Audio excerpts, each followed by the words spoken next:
What's up, boss? This is Abraham's wallet. We span the gap between the austerity of obedience to God and the prosperity rising from faithfulness. Run your home and your dough like a biblical boss. Mark, summer has come. And how are you doing with the summer? I'll tell you an interesting weather-related fact. I love weather. It snowed 8 inches here 2 days ago. On May 30th. Yes. So 8 inches. A lot of snow. Everyone went skiing. So holy smokes. It has been pretty warm, but that was a shocking blast back into wintry mix. That's pretty cool. Okay. Yeah. Let's jump into where we're going today. Tell me who we're going to be talking to today and how you found this cat. Yeah, I've been, as our listeners know, dipping my toe into the sneaker world for about a year now, year and a half. And one of the more guilty pleasure, delightful things on the internet for me is an Instagram and social media account called PreachersNSneakers. Preachers, letter in, sneakers. PreachersNSneakers. Okay. But what they do is post photos of some of the kind of hotshot preachers of the world, worship leaders, whoever, wearing absurdly expensive fashion gear, usually street fashion. So it started out as sneakers, but now you might see somebody in a designer t-shirt or a jean jacket that costs as much as a Forerunner. So I thought that was interesting and never really thought anything else of it until the curator of this site published a book that is also titled PreachersNSneakers. That's what I would have titled it if I was him. Yep. And I read that book. I found it interesting. And at the end, in the acknowledgments, there was a couple of people that I know quite well. So I reached out to those people and I said, hey, do you think this guy, Ben Kirby, would be willing to come on the Abraham's Wallet podcast and talk to us about the intersection of luxury and American church culture and how we think about those things? And he said, yes, he would do it. So that's what we have to serve up for you today. Well, I appreciate that Ben, the simple fact that he raised his eyebrow at something that was popular and accepted and thought, now hold on a second, and then had the gonads to say that publicly. Now hold on a second. And I think the topic matters to our people because all of us are swimming in the waters of American Christianity. And you know, the reason Abraham's Wallet exists is because we think that God has told us things about finances and home leadership that are largely ignored by the Christian culture at large. And we wanted a place to talk to fathers specifically and say, hey guys, this is the way of wisdom. We should walk in these paths because they produce life and they're faithful to God. And similarly, Ben is also saying there's something about pop church culture that we should be on the lookout for. You'd think I could come up with the reference here. I think it's Luke 12:15 that says, be on your guard against all kinds of greed. And whenever I'm teaching this, particularly youth, I just talk about, what do you think being on your guard means? It doesn't just mean, oh, being aware. That's good to know. Oh, wow. Okay, there's an armed felon loose in the area. Well, now we know. Good to know. No, if you were on your guard, you would take active steps to protect yourself from this thing. And Jesus says, be on your guard from all kinds of greed. So how can we be on our guard? Well, one is to simply wave a little red flag when you go, there might be greed present here today. So I think that the things that Ben is talking about regarding analyzing popular Christian culture, I want our people to be inured against that kind of nonsense that happens broadly. Ben's pictures do appear occasionally in my feeds. There'll be either the logarithm will throw them into my feed, or somebody that I follow will link to one of his things, and it's always a head shaker to me to go, I can't believe this nonsense is out there, but I want our people to kind of be able to learn from the things that Ben has found. Yeah. Well, I'm excited for people to hear what he has to say. And I think with that intro, we'll jump right into the middle of the conversation. Okay, here we go. Well, Ben Kirby, it's super fun to have you on the Abraham's Wallet podcast. And I think one of the things that we've been doing recently is talking to people about how they came into unexpected kind of career twists and turns. And your story might be one of the more unexpected twists. I know this isn't your full-time gig, but how you came to be doing what you're doing now, at least with part of your time, is pretty interesting. So would you give us a recap of just how you ended up as Mr. Preachers and Sneakers? Yes. And to put it lightly, it was very unexpected and unplanned. And I'm still very unequipped for like the subject matter that this whole account deals with. But about 3 years ago, I was this MBA student at SMU and was interested in sneakers at the time, and grew up as a Christian, was involved with church. And I was watching randomly, I was watching some worship videos on YouTube and noticed one of the Elevation guys wearing some Yeezys that were super expensive, or at least were reselling for a high amount. And I had no plan for this or any real like angle. I just felt compelled to make a video like, hey, did y'all know that these shoes are selling for $800? This guy's a worship leader. And there was some element of, snark to it, because kind of like we had talked about offline about the, $100,000 sports car. There was something in me that didn't have a granular, like I couldn't put my finger on it, but something felt weird or off or gross about it. And so I just made some kind of snarky videos about, being on the Elevation payroll. And I started to, like, the algorithm pretty quickly started serving up other videos of like Stephen Furtick and Hillsong and Transformation Church and Mosaic and all these pretty well-known churches with really big brands. I'd posted these things on my personal Instagram account, and I had a friend reach out and say, hey, you should do an account just showing these two things. Like, this is wild. Like, the people don't know how much money is involved with, the outfits and the sneakers, that kind of thing. And pretty quickly I came up with the name Preachers, letter N, Sneakers, and started just screenshotting megachurch pastors preaching photos, zooming in on the shoes, and then putting the price tag or market value of those shoes right next to the picture, and then writing some kind of funny caption. And by doing that, people started to freak out. And, after starting the account, I grew to like 100,000 followers in a month, not doing any ads, not doing any promotion, just like making those posts. And it was all organic. And so it blew up into this like very out of control, very heated thing where people were starting to take notice. Media was starting to reach out, like megachurch pastors were starting to reach out. And a lot of people were very angry at what I was doing. And then there was a whole host of people that were very encouraging for what I was doing. So that was 3 years ago. It's grown into, I don't know if it's a brand or if it's like a social experiment or what, but it's a network of social media accounts. It's a podcast. I wrote a book about some of the deeper things that came from bringing up the sneakers. And now it is what it is. Like the point's been made. And so I'm kind of just like continuing to grow the account, but not really like, trying to do much else with it. Like it's a freestanding thing that is interesting and always like drives conversation still. But I do it part-time, and it's been a very wild ride.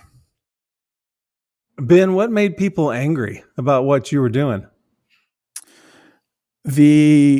a lot of things, but the nature of putting those two photos next to each other without saying anything about whether or not having those sneakers was good or bad made people assign motive to it or intent to it that I never ever definitively said, like, this is always wrong that this guy's wearing these expensive sneakers. But it felt important enough to point out because it did cause such a heated response. Like, dude, if this wasn't an issue, bro, y'all would not pay any attention to me. Right. There'd be shoulder shrugs from coast to coast. Right. And these guys get hit up all the time with criticisms and stuff. And so it was interesting to me that for whatever reason, this is what took more hold than, any number of like theological criticisms that people bring up all the time. Right. If you're a pastor, you're used to this kind of stuff. But for whatever reason, it got like mainstream media attention. And so that made it more, I guess, like in your face. And I mean, the reality is that a lot of these pastors have very devoted fans to the point of idolizing these people. And so when you start to poke holes in people's idols, they take that as an attack, when in fact, like, all I did was post their own photo with the factual price or market value of those sneakers right next to it. And that was enough to get people to question my salvation. I've exhausted my thoughts and opinions about the topic in the book. Like, it took a lot for me to write a book about this topic because, to your point, like, I did not want to be in the middle of a church and money debate. I mean, I'm a people pleaser.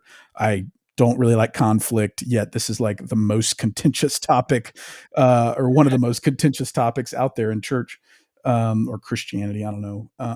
So if I got inspired with another good idea, I'd be interested in writing another book. But if I can just get people to take their faith and involvement with church seriously and not treat it like this, like, wishy-washy social club where you're just going to get motivated and, listen to good music, like, if you actually believe, I talk about it in the documentary a little bit, like, if you actually believe that eternity is a factor here, you probably should be caring a lot less about your aesthetic on Instagram, of your church, and more about whether or not people's lives are being pointed to God. Ben, I kind of want to cover a couple things today that I thought you'd be in a unique spot to give us some insight on.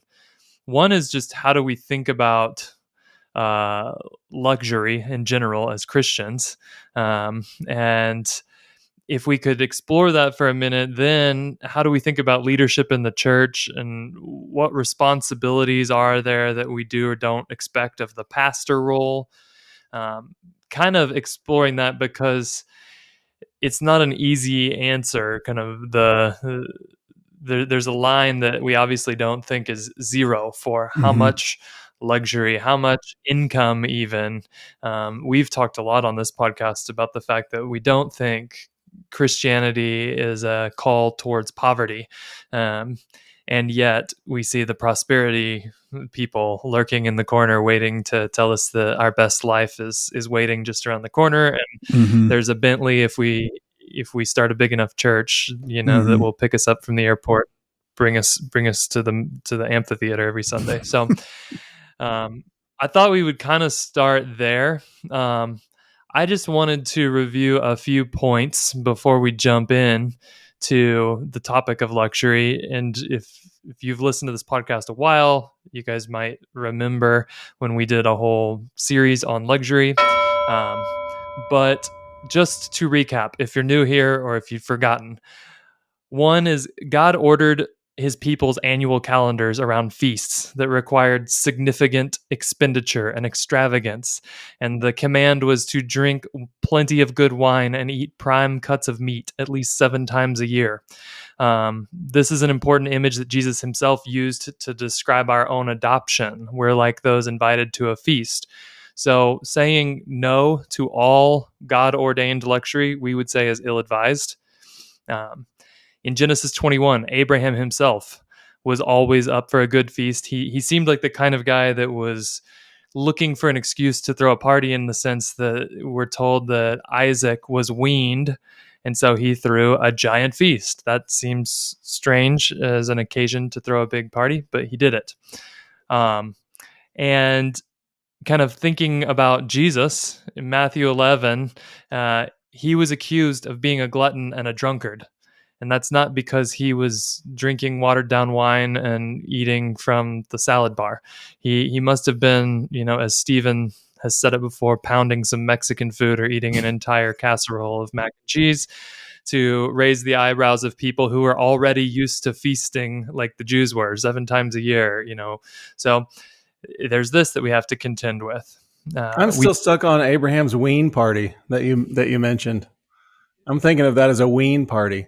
Well, that's a different episode, Stephen. Okay, sorry. I mean, I just heard you say that. And okay, sorry. How to Throw a Ween Party, episode 291 of Abraham's Wallet podcast. Fair. I think that we just covered tithing a couple weeks ago. One of the tithes that's mentioned is a tithe just to take your family on an adventure, a spiritual trip, and you're supposed Deuteronomy 14. Yep, you're supposed to use the whole chunk of money in that trip. So God demands it. It's a command to Israel. It's not a command to us. It's not law for us to do this, but No. We can look at it and go, the character of the Lord was to command sort of celebration and feasting. Commanding over the top, luxurious spending. Yes.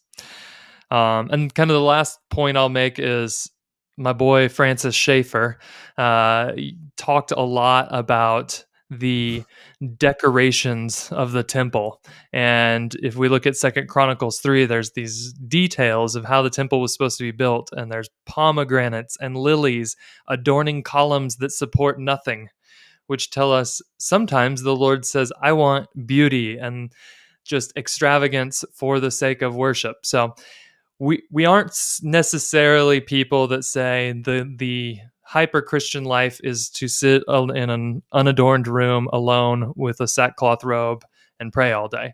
That being said, Ben, you've spent the last few years deeply kind of mired in the world of what happens when we start going for luxury as the goal. Mm-hmm. And I'm kind of curious if what you've seen in that world as you've kind of peeled back the layers has made you think differently about the general topic of luxury and the Christian life. I have thought about this a lot and have talked with many people and studied this a lot. And really, when I started the account, part of me was like, dude, I don't know any reason why anybody could wear a pair of $1,500 shoes while preaching. I just can't relate to that at all. There's no reason in my mind where it makes sense. And then as I began hearing from people and meeting some of these guys, I at least came to understand why it would maybe make sense to them. Like a lot of, when we're talking about these kind of like, it's not a good term, but like hipster megachurch pastors, a lot of these guys are connected to skinny jean pastor. Yeah, very powerful, generous, designer connected people like Bieber, Kanye, Virgil Abloh, Jerry Lorenzo at Fear of God, Drake. I mean, a lot of very important, influential people. And I heard many stories where these pastors who were hanging out with Bieber would walk through some kind of designer department store and Bieber would basically just say, take whatever you want. Or he would gift him some very expensive watch or jacket or whatever as like a thank you for being his friend or helping him through tough times or whatever. And so there became these like nuanced situations that I had never thought about before where it's like, what's the right thing to do when somebody gives you a gift of that magnitude? Is it to say, dude, I can't take this because people online are going to roast me for wearing something super expensive? Or is the right thing to do to accept it and then also maybe be wise about when you wear that thing if you're a public figure? So the whole idea of luxury the answer is frustrating because it's usually, it depends, but there also is like some shadow line for everybody where there is a point where it's too much, and it's I'm not a moral relativist, but it is different for different people. Like some people are okay with a pastor gallivanting around in a private jet. Others think it's completely obscene. And I think there's maybe merit to something in between. But what I could say is on the luxury piece is like the moment, like, so if we're talking specifically about pastors who are called to shepherd God's people, a very defined role in the Bible with very defined requirements and callings, a higher calling and a higher level of, judgment and accountability. The moment your dress or lifestyle becomes a distraction away from your purpose as a pastor, I think that's when it's wrong, or that's when it at least requires some auditing. And for a lot of guys and girls out there that are building their personal brands and, lucrative ministries, some of them don't seem to care about that and are just want to write people off that have questions as haters, when in fact it's like, dude, it depends on how you define what a pastor is. Like if you think a pastor is just a guy that's a good communicator that is really good at building teams, then of course you're going to be mad when people are like, hey man, this seems like you're living pretty lavishly. But if you believe that you're charged with shepherding people's souls, then you should probably take it pretty freaking serious and not care so much about appearances and numbers and who you're hanging out with on the weekend, that kind of thing. Where do you draw the line personally as kind of a guy that has a good job, probably does fine for himself, but also follows Jesus and wants to be a good steward with money?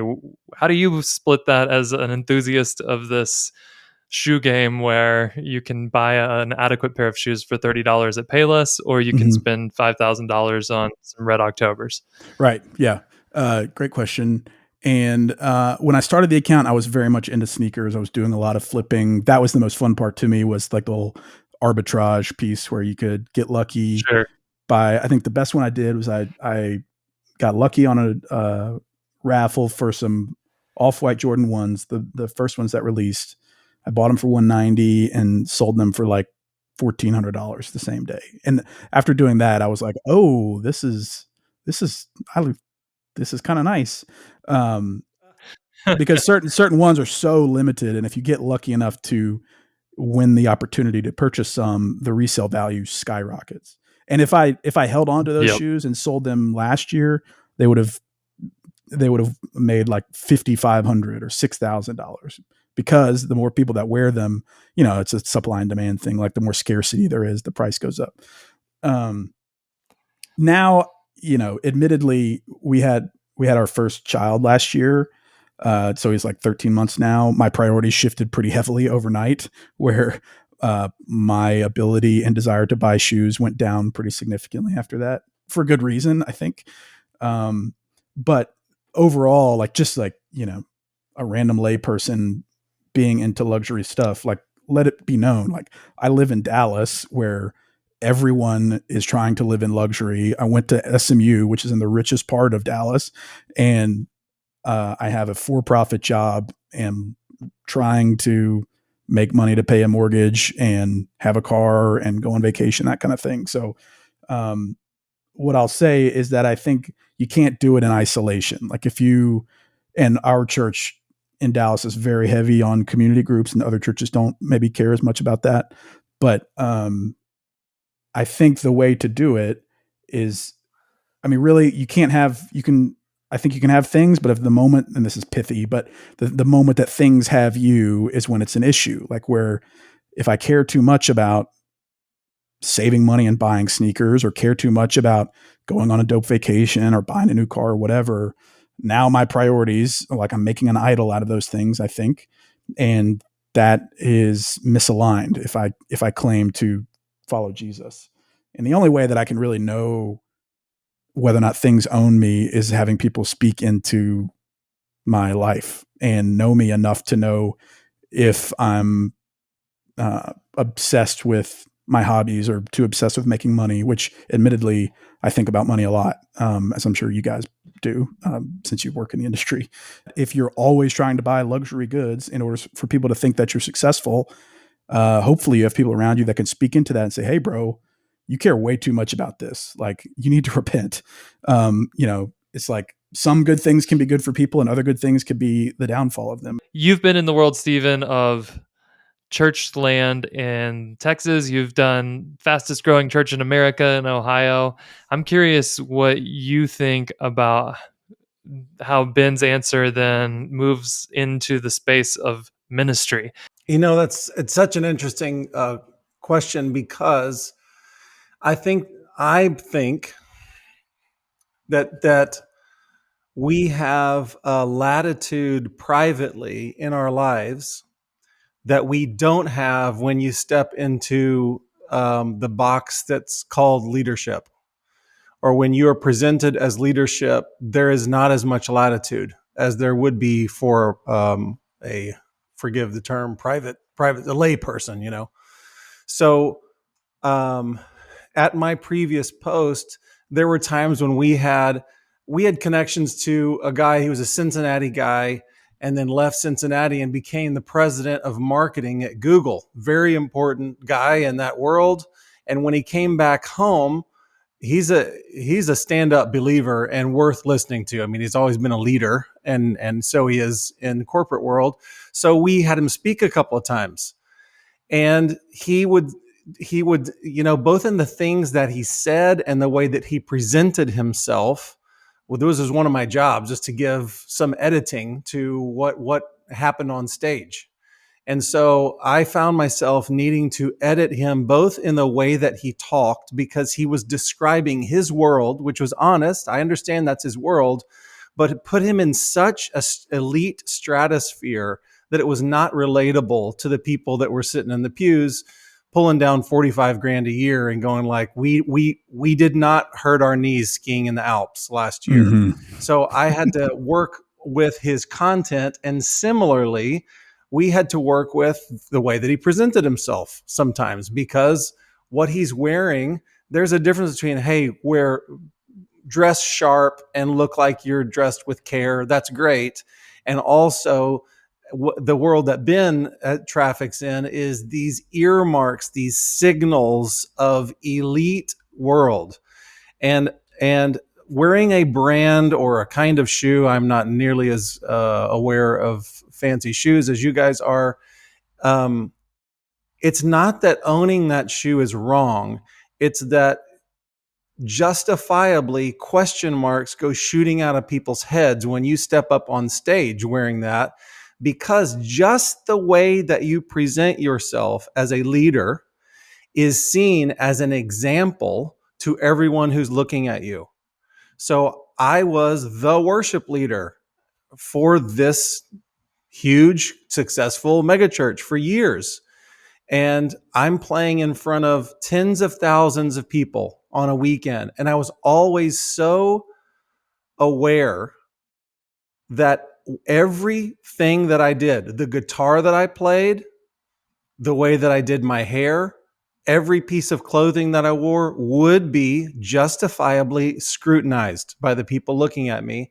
So if I was wearing a polo shirt all day long, I would make sure I had a plain t-shirt that I wore on stage, because I don't want anybody, say somebody who's not in the faith or somebody who's new to the faith, I don't want them to look at me and think there's something about making it in Christian world, which you can't get away from the fact, if you're on stage, you're on camera, even the way that we're presenting ourselves right now, we're shooting ourselves out as examples on this podcast.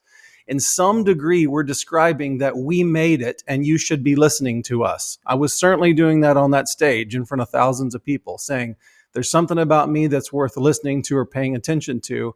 And just by the way that we present ourselves, these people who wear sunglasses on stage, people who, it's the middle of summer and they're wearing a big wool cap or fingerless gloves on stage, they are saying something with their presentation. And I was always super aware of what was being said. I'm just going to read a passage because I feel very sensitive as we're talking, that any opinions that the three of us or any listeners or whatever successful mega whoever has, they don't actually mean anything. What the question is, how are we interpreting what the scriptures have to say?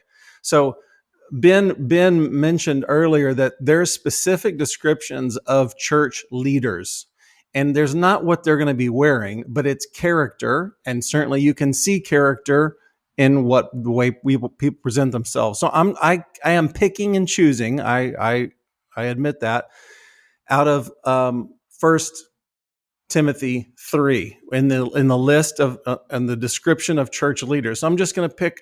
We've done this before in talking about money because so much of this has to do with money, and I'm just going to read starting with the beginning of the chapter, 1 Timothy 3. And again, you're going to hear a lot of ellipses in what I'm reading. I'm skipping over. If a man desires the position of a bishop, or that is an overseer, a leader, he must be blameless. Okay, just think of how somebody presents themselves on stage. Blameless, that means he cannot be blamed by the way that he presents himself. He must be temperate. He must be sober-minded. That means that you don't look like a clown. You must be sober-minded, not greedy for money. Could the way that you present yourself suggest that you're greedy for money? Yes. Not covetous. That is, I want more and more. Not somebody that could be puffed up with pride. He must have a good testimony among those who are outside, lest he fall into reproach in the snare of the devil. So I just see in that passage, there's a lot about temperance, there's self-control, and it's not, the word is not used, but I hear moderation in there. I hear, don't get over your skis. You know, don't act like you're really something special. That doesn't, that, as Ben is saying, that doesn't connect with your message, which is God is great and I need him. And I'm a fool, a sinning fool who needs a good savior.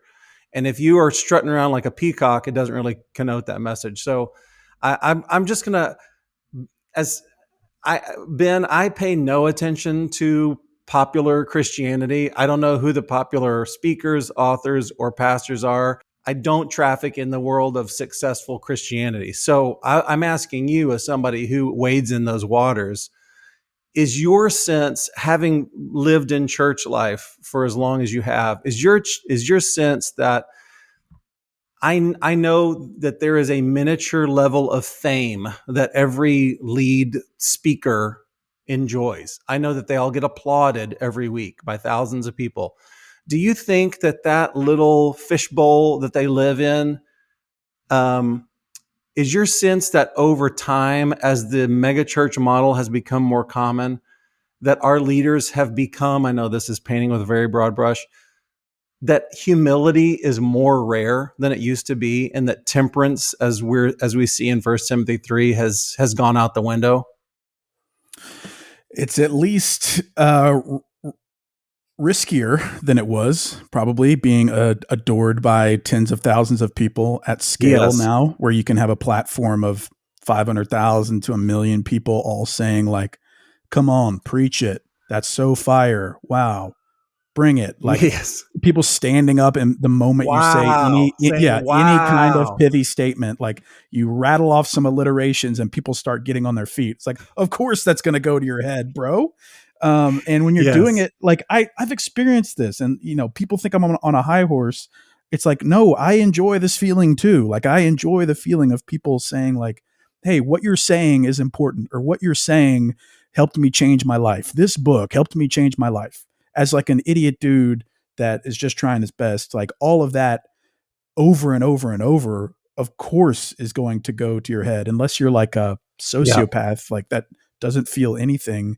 It feels good to be adored by people. It feels good to have people affirm the things that you're saying or the things that you're doing. And it was shocking to me from the beginning that people weren't more, or people in those positions weren't more paranoid about the things at risk for them. Like so many of these churches are Yes. led by a husband and wife couple at the top, truly with no elder board or no oversight board, or if it's an Yes. oversight board, it's oversight by literally their buddies. And once a year, more than once a year, you see influential, famed pastors make some kind of moral failing and their entire ministry gets eroded.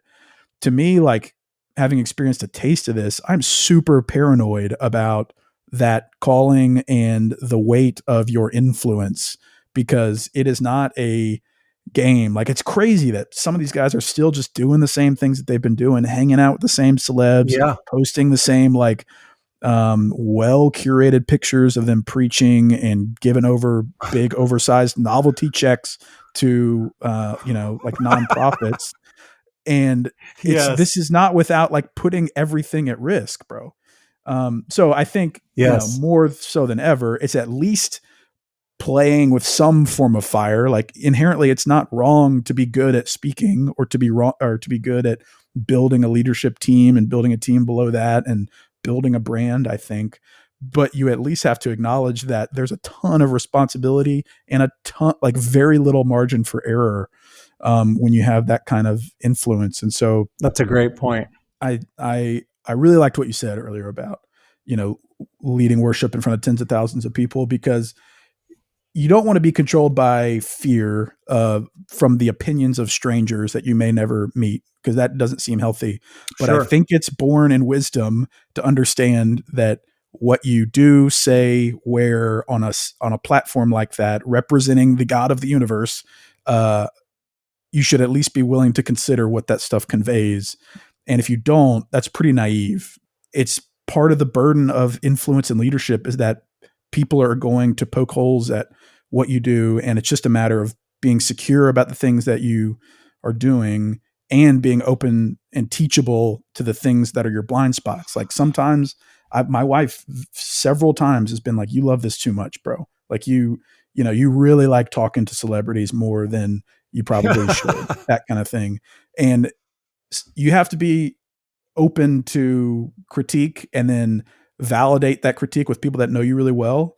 Expensive sneakers is the very tip of the iceberg, and the iceberg is the temptation to think that you're something. Right. And Yes. I can just tell one more anecdote. We were one of those places where we have 5 services and there's turnover, and they got to get the parking lot emptied and get the new crop of audience in for the next show.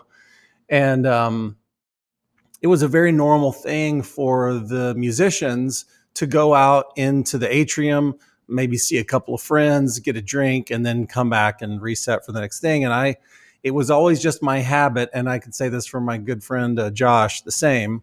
We went through that whole thing together. We just wouldn't go out there. We just wouldn't go out to those people, because we know what happens out there, which is people that don't know us see us as a low-level celebrity. They're going to come give us a compliment or ask us what kind of gear we're playing, and we get a little soul bump out of it. And then we come back, and the question isn't, forgive me for making this sound way over spiritual, but the question isn't, was the Lord pleased by what we did, or even did we do our jobs well? You suddenly just go, of course, we're doing great. They love us. Yeah, it's awesome. And you made me think of that. I got criticism for not, be out there with the people. They want to have some connection to the leaders and feel like they know you. And I thought, I'm sorry, my soul is at risk here. I'm not doing it. This is more important than good PR. I'm simply not going to go out there and glad hand people, because I feel it's dangerous for me. Mm-hmm. And you think of, we live now in a world where of social media, most mega pastors feel my popularity and likes for me equals the kingdom of God going forward. Yep. And so anything that I can do to ingratiate myself to my audience or my possible audience has to be a good thing, right? And there's such a danger. I'm trying to think of, there's not only a danger for would-be celebrities and somebody who has a gazillion followers like you do, you qualify as somebody Mhm. for whom this is dangerous. Mhm. Mark and I qualify for somebody for whom this is dangerous. Would we like a bigger following for Abraham's Wallet? Sure, we would, because we believe in the stuff that we're saying. We think it's God's truth. We're excited about it. Okay. What about you, guy listening to this, and you lead a Bible study in your home, and the Bible study goes from 5 guys to 20 guys. I'm telling you, it's the exact same rush on a much Mhm. lower level. The same thing. We're popular. We're doing good. People like us, and I don't know, how do we make it cooler and all. Mhm. It's a very weird process to get into, and it's scary. Yeah, Mark, because what it's do you like, do? go, What do go you do ahead. with the temptation to be so cool? The biblical model of leadership is service, right? Yes. And asking, how can I serve? You know, the critical skills course, Stephen, that you created, there's a thing on rejection and humility that just says, here is how to deal with when you realize there's a humility issue in your heart. And part of it is just get rid of everything that you can't easily answer. How am I serving the church with this role? Um, Mhm. you know, we could go on and on about the mega church stuff we've seen, or frankly, I live in Salt Lake City, where there is no mega church by standards of Texas or even Cincinnati, but there's churches with 1,000 people, and Yeah. it's the same dang Yes. scene Same thing. where there's somebody up there and they're super like rah rah rah, and the same dynamics are happening. So one of the things we've always talked about here is the church's job is to equip fathers, if you will, to equip people.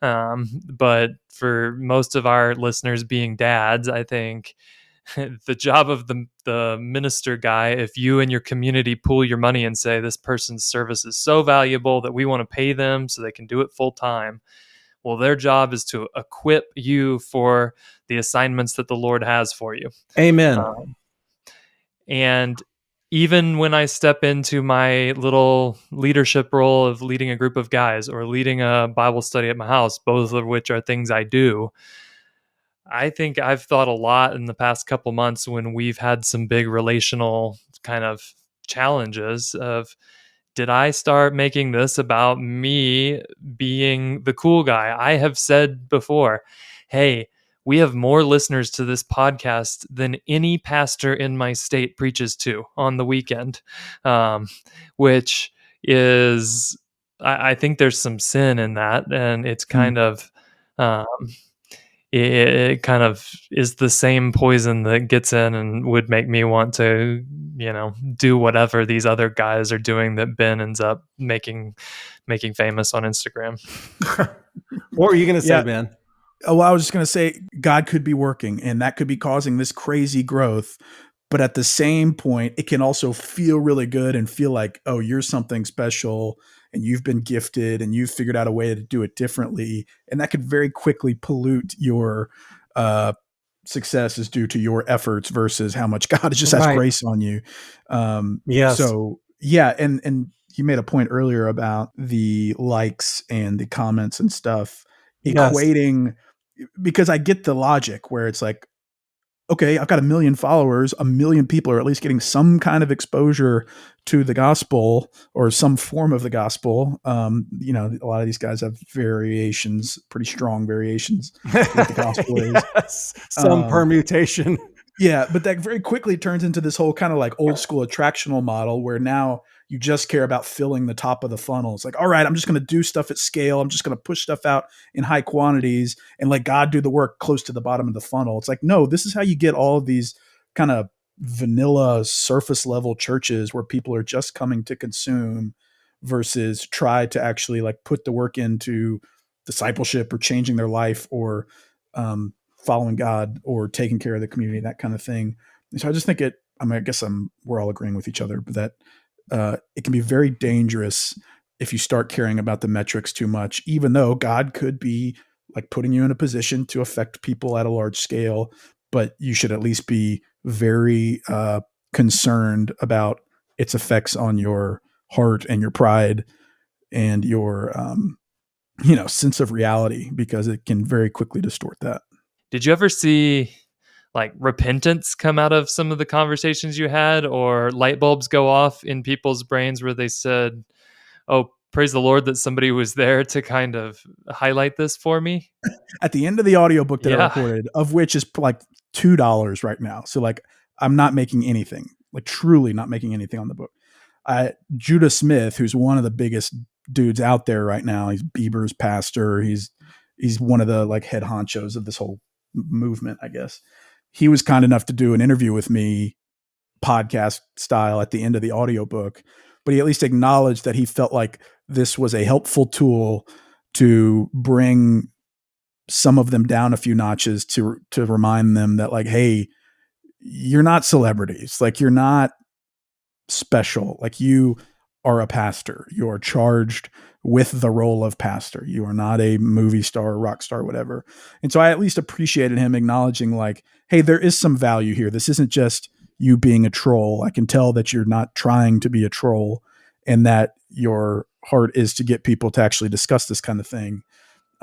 So he was one of the rare instances where he was, one, willing to just talk to me, and two, acknowledge some of the nuance with this, and also acknowledge that some of these concerns were valid, which I really appreciated, because I had posted about him several times and people roasted him and his wife on Instagram. Like, I'm not proud of like some of people's responses to the things I post, but I appreciated his self-awareness, at least, while some of these guys have none. And their response, I've seen very different true colors from people that have very massive platforms, which is like super discouraging when you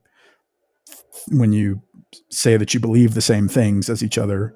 Whether people agree or disagree with the conclusions that we're making, I am certain that this kind of public exposure of money in someone's life is going to bring up values and conversations about vision and what's important to a person. So that's what we experience every single day, working with families and talking through money stuff.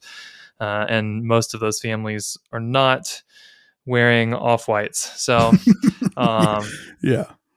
I think we should promo this episode by giving away like a free pair of off-white Jordan 1s that are fake or something. I think you'll be shocked about what you'll have to pay in order to get your hands on those. But that would be good promo. I think that would drive some engagement for sure. I really appreciate it. Where can people follow you, find out more of your stuff? What's the best way for people who want to be on top of what you're doing next to find you? PreachersNSneakers.com is where everything is. My biggest account is on Instagram. So if you're interested, at Preachers, letter N, Sneakers on most of the socials. I put a lot of work into the book. And so if people want to check out the book, like, it's basically free now. So used or new. So if people are interested in hearing more of my takes about this kind of topic, they can check out the book or the audiobook. Ben, I just want to say we see throughout the scriptures that greed is a constant problem. It is a massive temptation in the church. And I just want to say thank you for poking the bear. I know that you can get snake bit when you stick your hand in there, but I appreciate you doing that. And we bless you that one, that you will stay close with the heart of God, and that you won't ever stray because of side interests or the fear of man or any of that garbage. And as you were saying, the best way to be kept safe is to be truly known by some people. And so I just bless you that all the relationships that are deep, that are around your life, will stay honest, that will stay grounded, and so that you're kept safe. So we bless you in your home, and we thank you for giving us your time today. Thank you, guys. That means a lot. I appreciate the encouragement. And love your guys' podcast, and I appreciate y'all giving me some time here.